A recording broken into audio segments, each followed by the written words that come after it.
Welcome, friends, to this Sunday morning guided meditation with Dhamma.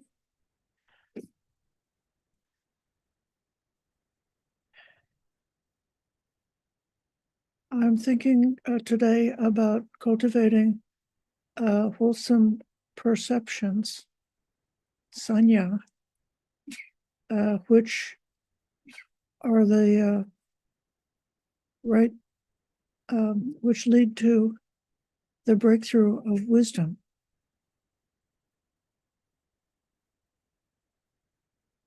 There's an active kind of meditation and a much more quiet type of meditation, which I can compare to bird watching.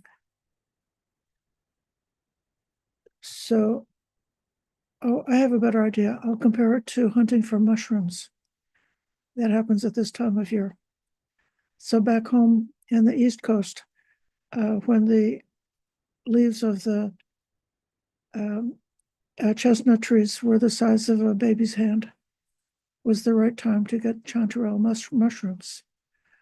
A person would go to the forest, and some beginners didn't know anything. Some people had gotten some training, and so they sort of knew what to look for and what was the type of place that the mushroom liked to grow. And then other people have been hunting for mushrooms in that same patch of forest for many years or even decades. So they already know where the mushrooms are. They know where the mushrooms grow. And they're sort of, in the case of a mushroom lover, they're torn between the desire to brag about knowing where the mushrooms are and the desire to keep it a secret so that nobody else will find them.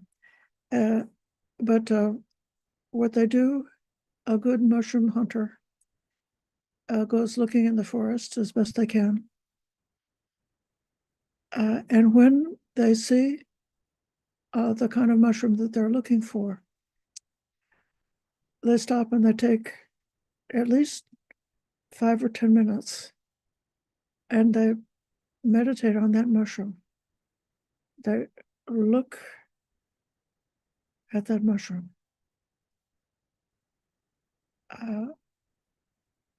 Observing as much as they can about how the mushroom appears to them. And this helps them to tune up their mind and tune up their eyes to be able to see more of the same type of mushroom as they continue their search. So just the same way, if you were practicing meditation on the breath or sensations of the body or any other theme, and one of the themes in the Satipatthana Sutta, and you actually were on the hunt for impermanence, you would like to notice if you can see any direct, real experience of impermanence. So, at one way, your mind is more active. This is called Dhamma Vichaya, which means investigation of Dhammas. So you might be actively reviewing what you're experiencing moment by moment and questioning, interrogating your experience. Is this changing or is it not changing? To be able to notice as much as you can about the changing nature of what comes along. So that's the active part of meditation. And then the more quiet part of meditation is when the mind is no longer on that kind of an active hunt, but instead simply remaining still keeping the mind still, aware, alert, and aware with full awareness, just to receive whatever comes along.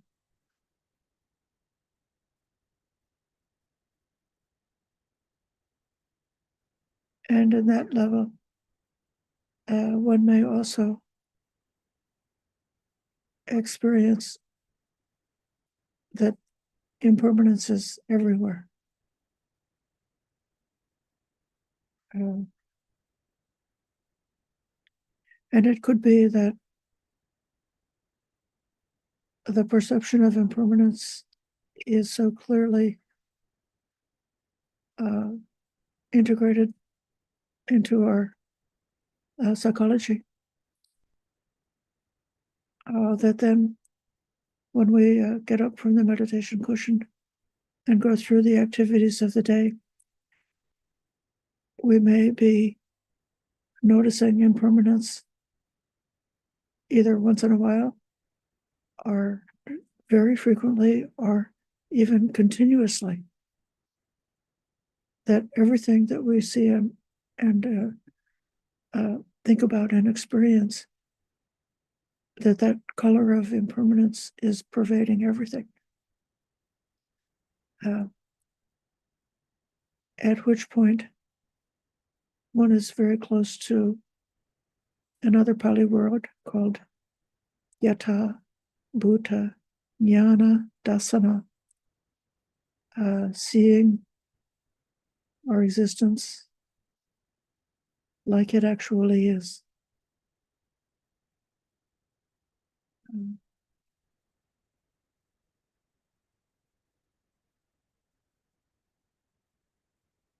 So with that brief introduction, we can sit for meditation.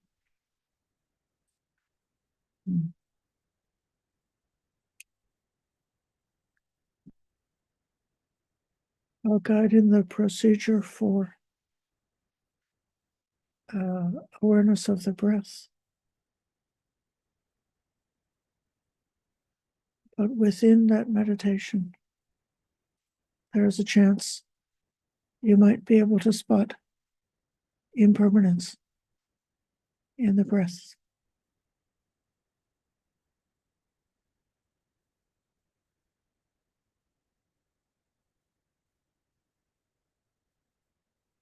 Coming to an upright and balanced posture.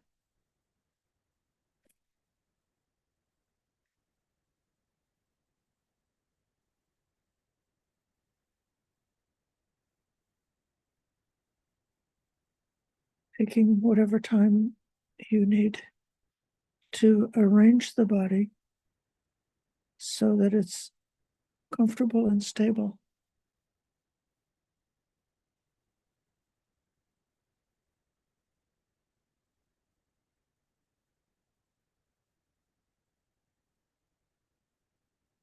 Aware of the connection to the ground, like with your seat, your legs, and your feet. Connected, sinking into connection to the earth element.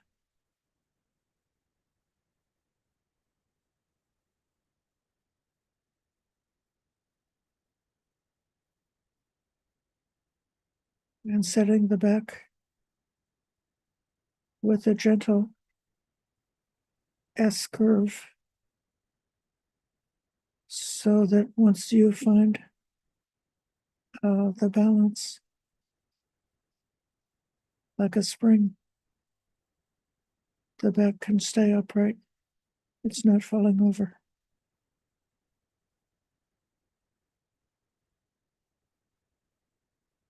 And they're reaching up. Just a little energy on the upright posture.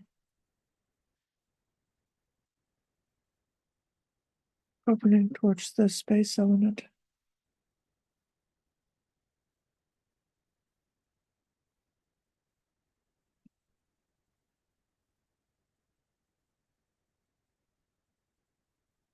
And within that posture, relaxing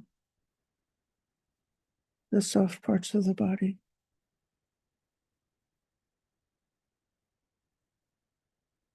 the head and the eyes,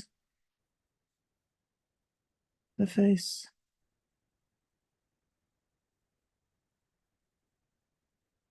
the neck and the shoulders,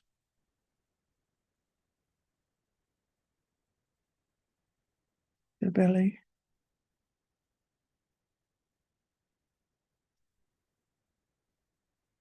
letting the hands rest on the lap or wherever you have them, as peaceful as a stone lying on the forest floor.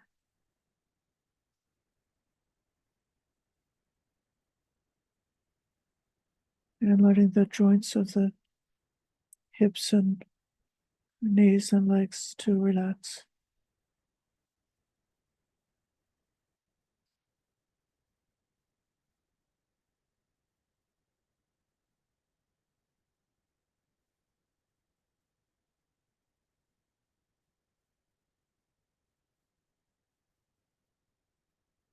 Aware of the sensation touching the body.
Numbing all the sensations touching the body. The breath could be noticeable.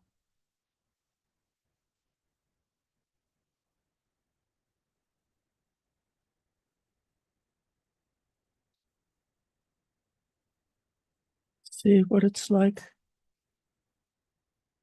when awareness is as broad as all the sensations touching the body, and what it's like when awareness is directed to putting the breath in front.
Notice if the mind or awareness remains connected with the rise and fall of breath, or if awareness jumps away to thoughts or something else.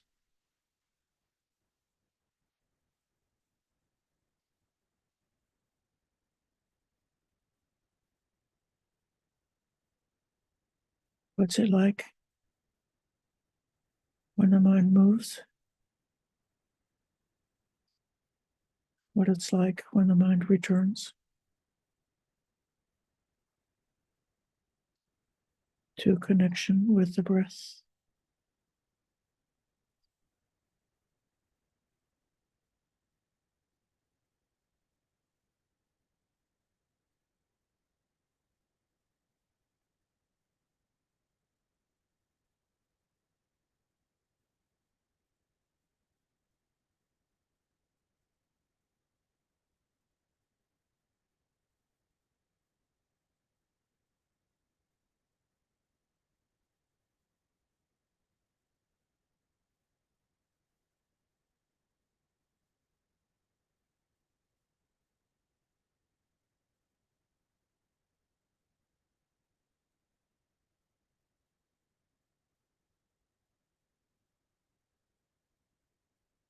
letting awareness settle down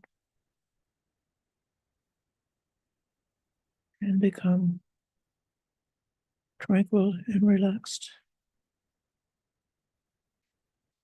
but still alive, just like the body is tranquil and relaxed, but still alive, still moving and changing, and yet calm.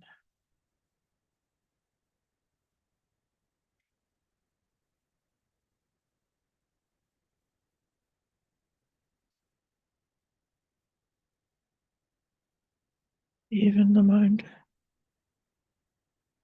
well established, resting in awareness on the breath. It's always changing.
When the mind moves,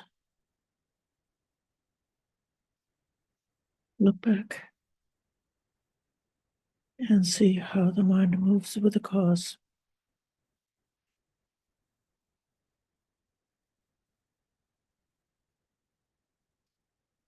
And when the mind remains, look there also. See how the mind remains with the cause.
And for the last 5 minutes of this meditation,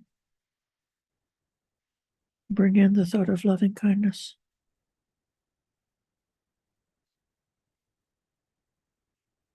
with the intention or the wish for oneself, for the dear ones, and for all to be free of anger, free of hatred, free of anxiety.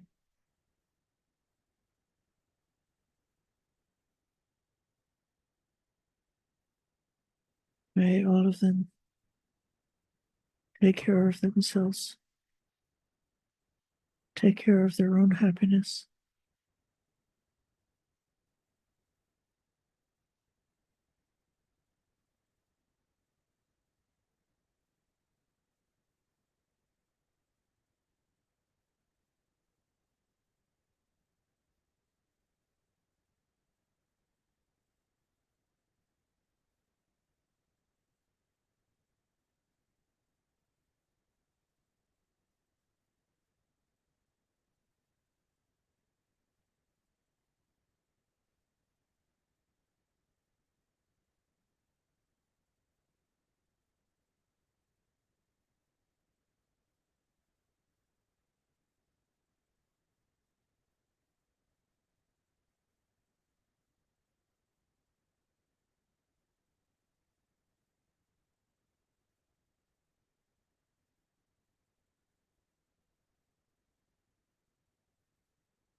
Only may I be free from hatred. Sambe Satta Avera Untu. May all beings be free of hatred.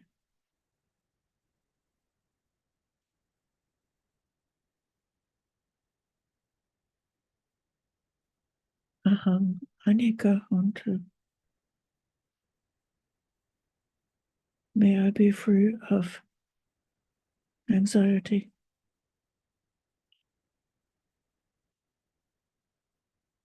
Sambe Satta Anika Untu. May all beings be free of anxiety.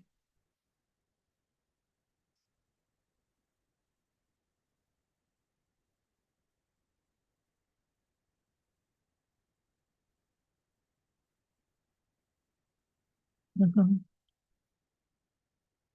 Amya Pacha Umi. May I be free of ill will.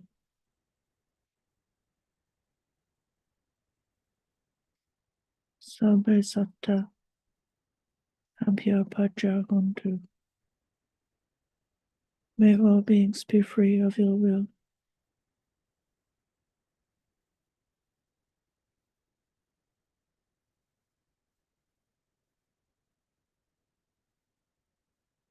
Sukhi Attanam Hariharami. May I take care of my own happiness.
Dear friends, I'm happy to see everybody. And I particularly welcome Lee, who's with us as a visitor, and Nita and Saket, who you cannot see on the little screen because they're right here in front of us at the Dhanasala at the Aranyabodhi Hermitage in Pangrove. I would like to welcome any questions about meditation or any report you would be happy to give about what it's like trying to practice this kind of insightful meditation, either actively looking out for awareness of impermanence, or else keeping the mind quiet and allowing the experiences to arise within a clear, calm, and bright state of mindful awareness.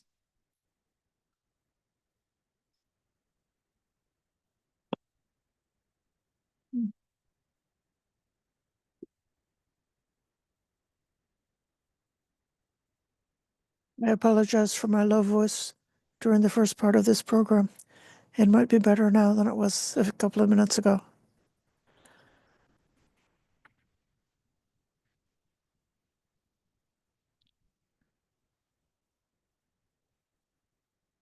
Have a question, a comment? If you'd like to comment, I invite you to come forward and talk to the microphone.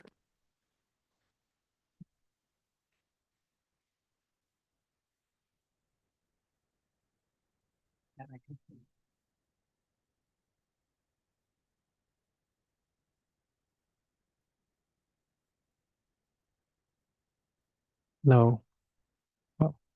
Yeah, thank you very much, Aya, for the meditation today. Mm, I think just in the beginning, for example, I could see there were so many thoughts in my mind, um, but kind of seeing that some of them were very strong, but they were kind of going away, and then another thought was coming in. And in a way, there was that impermanence there. I think that was good to see, a good reminder that even though some of these things may feel very solid and very um, material, but they kind of go away, and maybe a worry or care is replaced by something else afterwards. So I think that was very good to see in this meditation. Um, and the other was also, I think, just following on the breath. Uh, I thought that was also very helpful. During metta, again, my mind kind of went, and, I was upset with some people and all of that. So I guess maybe that's also kind of impermanence or anatta. I'd like to say anatta. When we say free from hatred, that has the word hatred in it.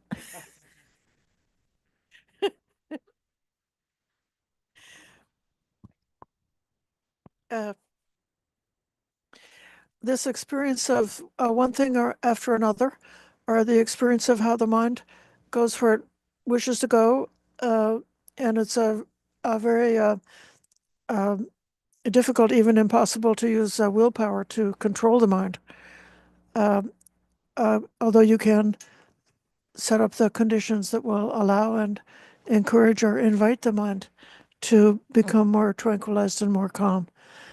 Uh, the sutta that we're going to be speaking about this afternoon has a series of perceptions, and there is the perception of impermanence and the perception of dukkha in impermanence. So it's not that you're changing your focus from one thing to a different thing, but the way you look at it, that you can see how tiresome impermanence can be, especially if the mind is in that kind of state as being like one thing after another, and the mind is just keeps moving and just going on and on, moving and moving and moving, and um, not at that moment able to experience a more stillness or stability. Then one can say, "Oh, this is very tiresome." Um, and then, if you happen to be so blessed that you have a time of meditation when the mind settles very nicely and doesn't seem to be moving very much, that it's just staying in the field of meditation, uh, you may experience, oh, this is dear and delightful. And then after a few minutes, it's time for the meditation to be over. And then you can experience the sorrow and grief that you have to leave that delightful state of quiet meditation and go off and talk to the difficult people, or uh, do all the chores and activities of life, or do under the things, whatever the difficulties may be. Indeed, this says that a person who doesn't have a wisdom, if they're lucky enough to be able to meditate well, they can have a lot of grief and sorrow when they find out that meditation is not permanent. And then the last sequence, it's this beautiful sequence of three, and it has it also has Pali grammar in it, because you see the dukkha in the impermanence, and then you see not self in dukkha, And so this is what's the way that can open from just this basic, simple meditation, starting with anicca. I'll call on Maggie.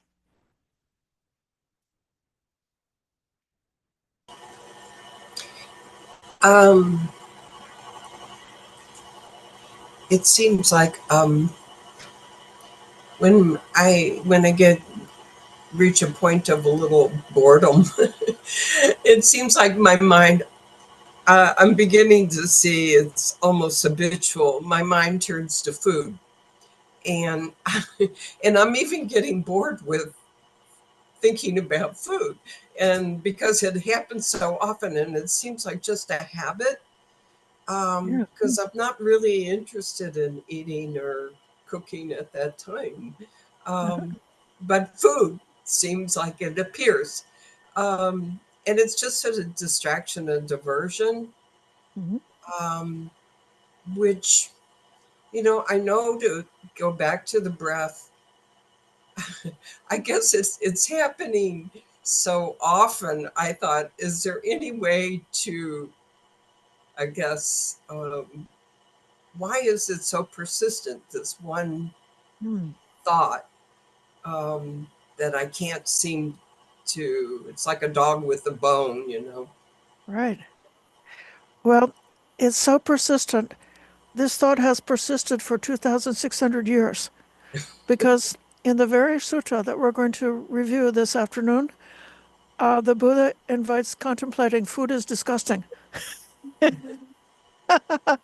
Um, so you're not the first person or the last person who will notice that the mind might habitually go to thoughts of food. And now we don't want to have, like in a sick or hateful way, thinking that food is disgusting, but instead, uh, the mind has to be balanced. So in the Satipatthana, it says the tongue is dear and delightful in this world. Contact with the tongue is dear and delightful. Uh, the feeling that arises dependent on contact with the tongue is dear and delightful. The thoughts that arise connected with contact with the tongue is dear and delightful. So that other sutta acknowledges that taste is delightful to us. But if we uh, rejoice and uh, take delight and cling to that feeling, that contact, those thoughts, even clinging to having a physical body that's got the the tasting faculty, if we cling to that in any way at all, that's where dukkha arises and that's where dukkha settles down. Uh, but with that same acknowledgement that tasting is delightful, uh, if the mind doesn't take delight, doesn't grasp, doesn't cling, then that's where we can experience the end of dukkha. But then how to get from A to B? Because if a person uh, doesn't have any a disordered relationship to food, it's likely that for almost everybody, when they're hungry, uh, it's pleasant to anticipate eating and to have the experience of eating. So then, this intentionally thinking about the disgusting aspect of food is one way to break the habit of delight and clinging and craving. And so so if you eat food and you think that you're eating future shit, um, that is a kind of like it's a mental training to get out of that habit because the habit is not that habit is not helping you. Even though, I mean, it's better to be thinking about food than to be thinking about sex or to be, thinking about killing somebody or something like that.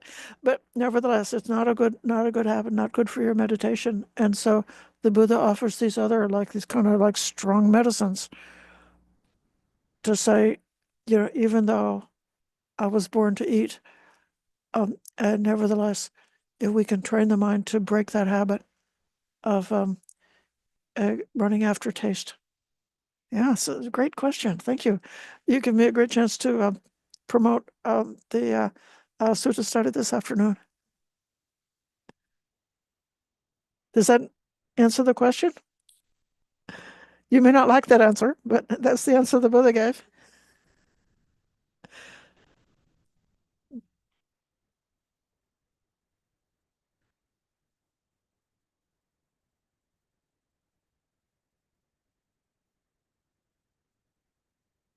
Okay, Sharanya. Good morning, Ayya.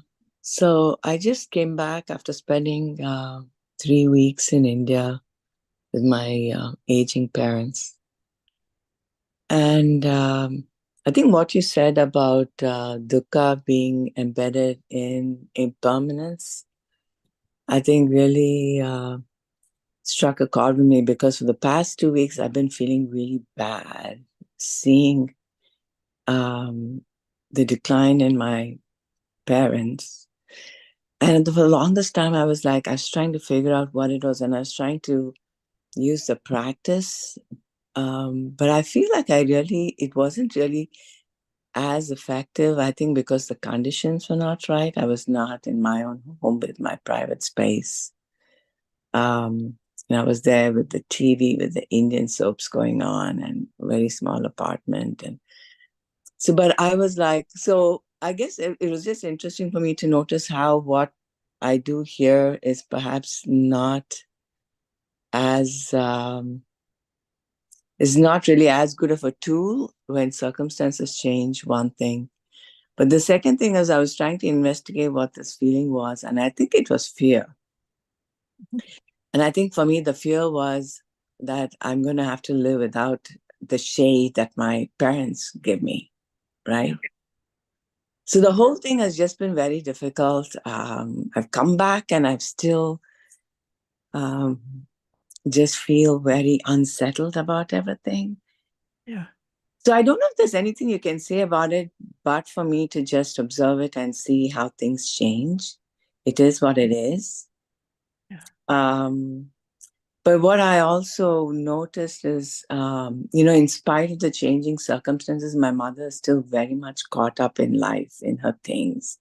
And I found that under those circumstances, I was also the same way. So it made me realize that all of the things that I've been doing in the past, 3, 4 years, but it's not really taken root, because under different circumstances, I went into being a very normal, materialistic person myself. Uh-huh. So I think it brings to mind the question, what do I really need to do? Because the roots seem pretty deep in me. So, what do I need to do to shake this off, or try to be different under changing circumstances? So I don't know if you'd be able to address some of this maybe in the afternoon as well. Well, this is a wonderful report and a wonderful question. I hope that your mother will not have too much difficulty as the aging process goes along, and that she'll have the courage and the wisdom to deal with everything that comes along as life comes closer to the end and our abilities diminish in some ways. And that you also, what I hear you describing is not that you've gone backwards, but that it's like uncovering another layer of the onion. Mm-hmm. That in this different circumstance, some deeply embedded habits, psychological habits that you have from childhood, you've let those habits go away, and taken on something that's more mindful and more clear. But now with a different circumstance, those old habits come roaring back, and you say, "Oh, I still have it." But the thing is, you can see clearly what's going on, and now you have the ability to, again, stabilize yourself and kind of going back and forth with contact with your mom and with your parents and other circumstances that can potentially be triggering. Gives you a chance to test your mindfulness and your compassion and your wisdom, and to become more stabilized in the different circumstances. The end of life is the biggest example of impermanence. We lose some of the strength and some of the abilities that we had when we were younger. And in this lifetime, that strength and those abilities are not going to come back. So things are being taken away gradually, bit by bit. Even our dignity and our pride is gradually taken away bit by bit as we get older and older. And then, eventually, our children have to be changing our diapers for us, the same way that mother changed our diaper when we were a little baby. And so these, and then the final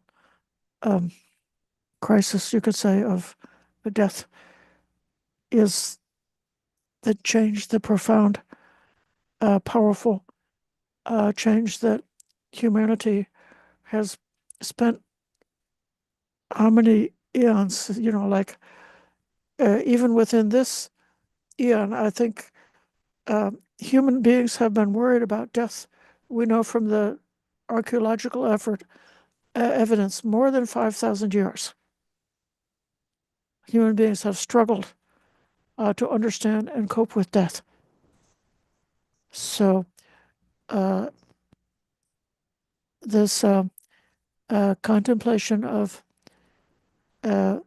impermanence, of dukkha, and if we're so fortunate in this lifetime to have the breakthrough of a real clear awakening about non-self, to drop the clinging to the self, then it will be possible, at least when we go to the end of this life, that we can do so with a peaceful heart, with nothing but compassion left remaining. So again, thank you for that question.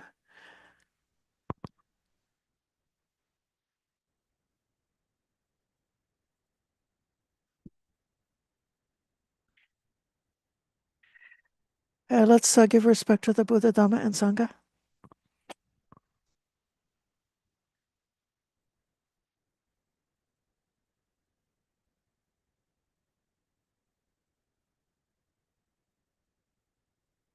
The Lord, the perfectly enlightened and blessed one, I render homage to the Buddha, the Blessed One. The teachings so completely explained by him, I bow to the Dhamma. The Blessed One's disciples who have practiced well, I bow to the Sangha.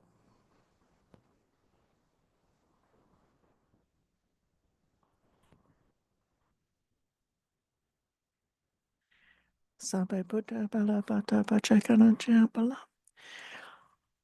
you, everyone, for your practice and your patient listening today. If you come back at 1 o'clock, I'll see you again.